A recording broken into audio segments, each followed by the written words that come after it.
भेड़िया अकेला बैठा था, चेहरे पर थकान, लेकिन आंखों में एक चालाक चमक थी, कुछ ऐसा सोचने की जो बाकी जानवरों के बस की बात ना हो।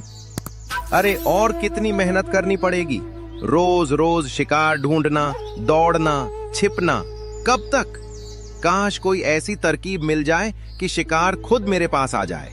भेड़िया धूर्त और चतुर था, जंगल के हर कोने में उसकी चालाकी की चर्चा थी।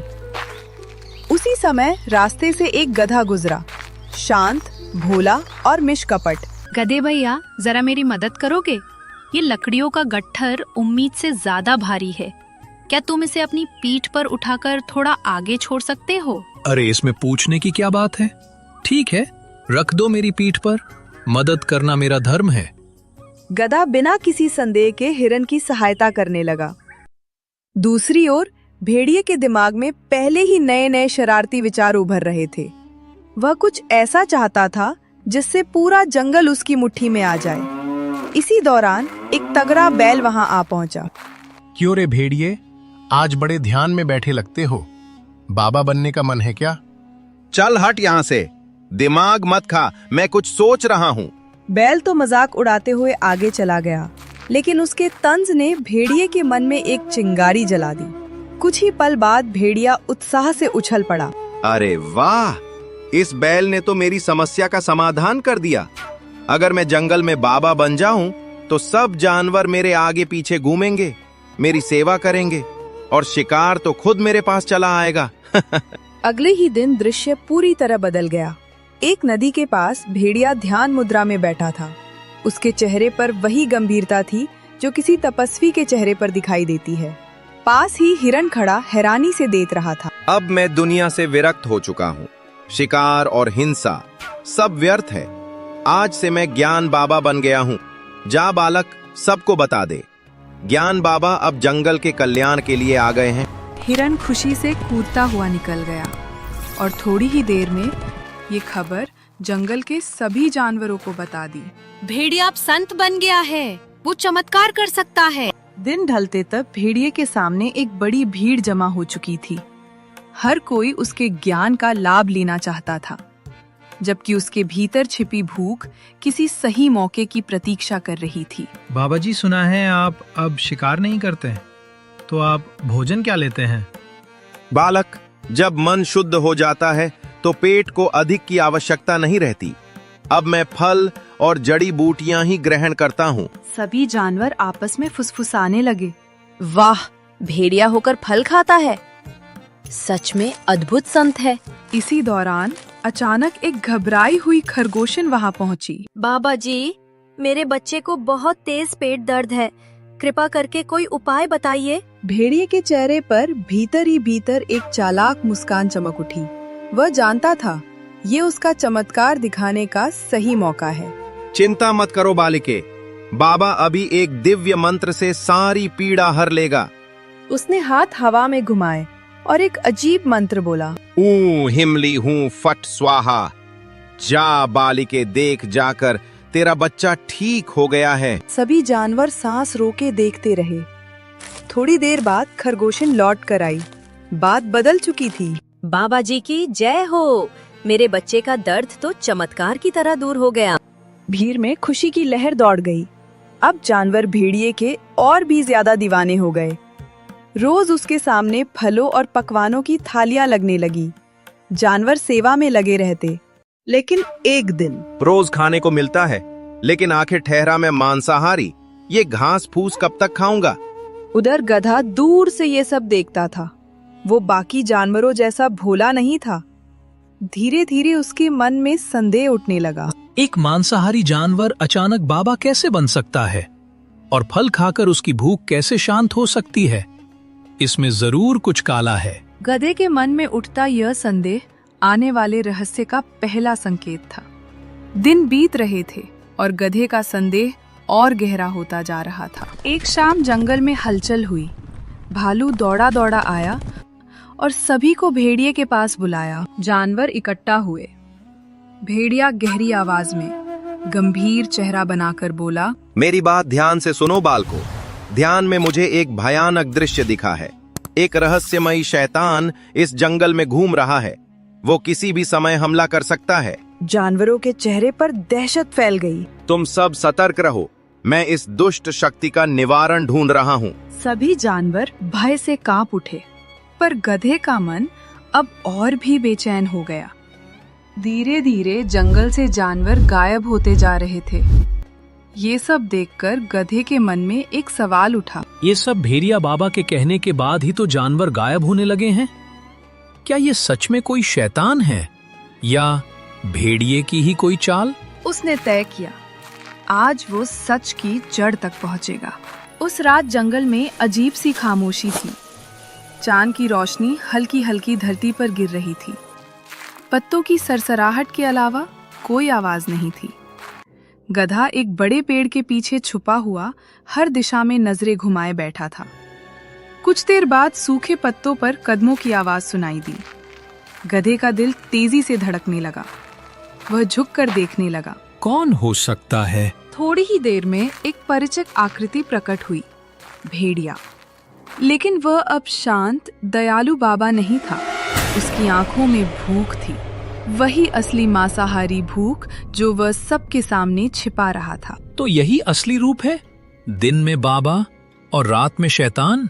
भेड़िया झाड़ियों की ओर बढ़ा, जहां एक छोटा खरगोश रास्ता भूलकर बैठा कांप रहा था।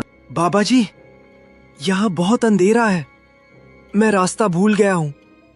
क्या आप मुझे घर ले चलेंगे? चलो बालक, मैं तुम्हें मोक्ष का रास्ता दिखाता हूँ। भेड़िया उसे झाड़ियों की गहराई में ले गया और एक झटके में उसका शिकार कर लिया।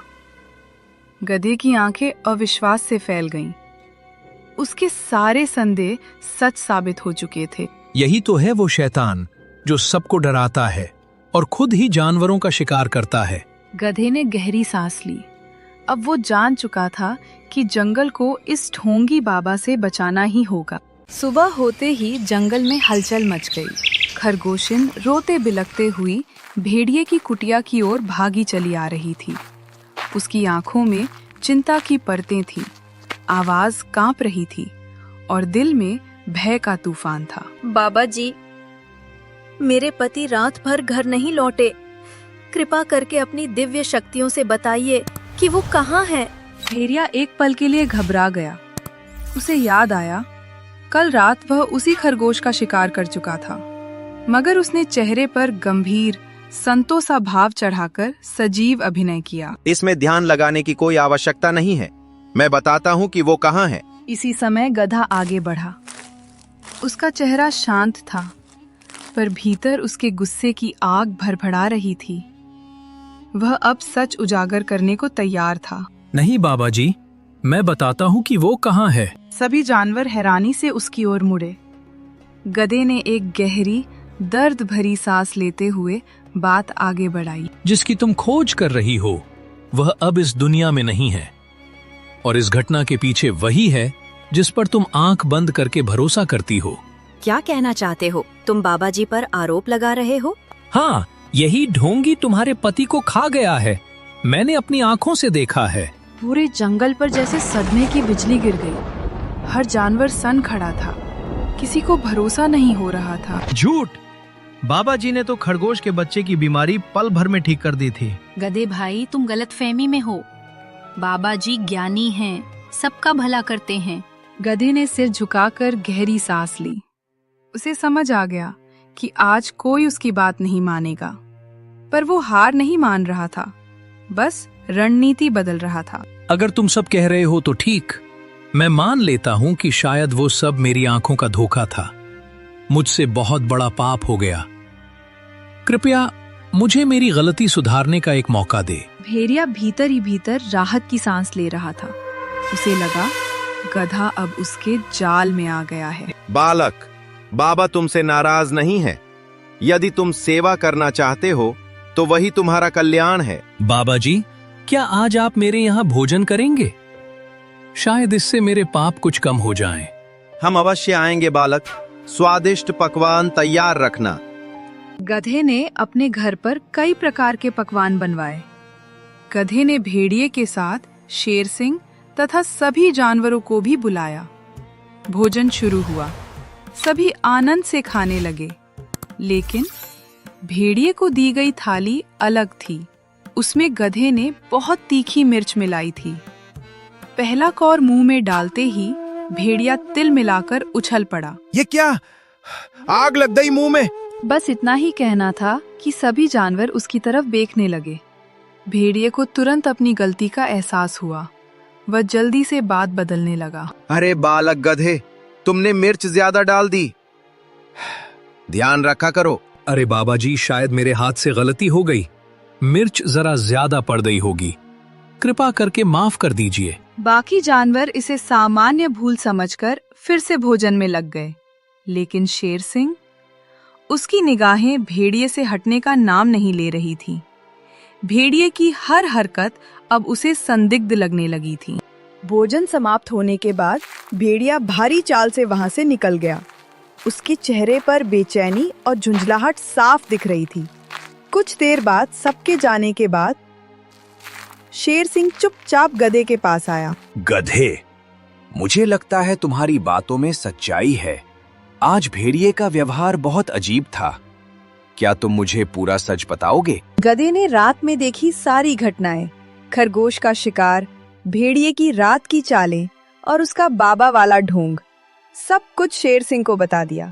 इस दुष्ट ने पूरे जंगल को मूर्ख बनाया, जानवरों को डराया, गायब किया और खुद शैतान बना घूमता रहा। महाराज, अब इसे रंगे हाथों पकड़ने का एक ही तरीका है। वो क्या तरीका है? हिरण को चारा बनाना होगा, लेकिन बिना उसे किसी खतरे में डाले। हम सब पहले से छुपकर वहां मौजूद रहेंगे। जैसे ही भेड़िया हमला करेगा, हम उसे पकड़ लेंगे। शेर सिंह कुछ क्षण सोचता रहा, फिर उसके चेहरे पर दृढ़ता उतर आई। आज ये जाल भेड़िए की कहानी को हमेशा के लिए खत्म कर देगा। दूसरी ओर भेड़िया अपनी नाकामयाबी और जलन से भरा हुआ घर लौटते समय सारा रास्ता बड़बड़ाता रहा। ये गधा हमेशा मेरी योजनाओं के बीच आ जाता है। इसे रास्ते से हटाना बहुत जरूरी है, वरना ये मेरा पूरा खेल बिगाड़ देगा। अगले ही दिन भेड़िए ने गधे को हिरन से बात करते हुए सुन लिया। गधे भाई, मेरे इलाके की घास सूख चुकी है। कहीं और चारा मिल सकता है क्या? हाँ, पहाड़ी के उस पार बहुत हरी घास है, वहां जाओ, कोई परेशान नहीं करेगा। एकदम शांत जगह है। भेड़िए की आंखों में शैतानी चमक उभर आई। उसे यही मौका चाहिए था। वाह, बढ़िया मौका है। हिरण को घायल कर दूंगा और सारा इल्जाम गधे पर डाल दूंगा। सब मान लेंगे कि वही असली शैतान है जो भेष बदलकर जंगल में घूम रहा है। हिरन नई नई हरी घास के लालच में पहाड़ी की ओर चल पड़ा। उधर भेड़िया झाड़ियों में छुपकर उसके हर कदम पर नजर रखे बैठा था। हिरन खुशी खुशी पहाड़ी के उस पार पहुंचा। घास सचमुच हरी भरी, नरम और ताजा थी। हवा में ठंडक थी और उसे अंदाजा नहीं था कि मौत उसकी ओर घूर रही है। वह चारे में मग्न था, पर झाड़ियों के पीछे भेड़िए की तेज भूखी आंखें उस पर गड़ी थी। यही सही समय है, आज तो खेल पूरा हो ही जाएगा। भेड़िया अचानक झाड़ियों से छलांग लगाकर बाहर आया। उसके पंजे सीधे हिरन पर झपट रहे थे, लेकिन जैसे ही उसके पंजे हिरन को छूने वाले थे, पूरे जंगल में एक दहाड़ गूंज पड़ी। रुक जा ढोंगी! भेड़िया बुरी तरह चौंक गया। उसने पीछे मुड़कर देखा। शेर सिंह, गधा और कई जानवर पेड़ों के पीछे से निकल आए थे। उनकी आंखों में क्रोध भरा था और भेड़िया खुद को जाल में फंसा हुआ महसूस करने लगा। बस, अब बहुत हुआ। महाराज, आप गलत समझ रहे हैं। मैं तो बस हिरण की सुरक्षा के लिए यहाँ था। शेर सिंह की आंखों में अविश्वास और क्रोध तैर रहा था। उसने भेड़िए की ओर और करीब जाकर देखा। सुरक्षा के लिए या उसे अपना शिकार बनाने के लिए? नहीं महाराज, गधा झूठ फैला रहा है ताकि मेरी जगह ले सके। गधा आगे आया। उसके चेहरे पर न डर था न गुस्सा, बस सच्चाई की दृढ़ता। कितने झूठ बोलेगा भेड़िए? दिन में बाबा बनकर चमत्कार दिखाता है और रात में शैतान बनकर मासूम जानवरों का शिकार करता है। हिरन अभी भी डर से कांपते हुए खड़ा था। बाकी जानवर भी सदमे में थे।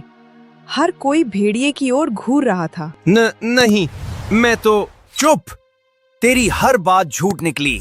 भेड़िए के चेहरे पर पसीने की बूंदें चमकने लगी। वो अब बुरी तरह फंस चुका था। महाराज, मुझे माफ कर दीजिए।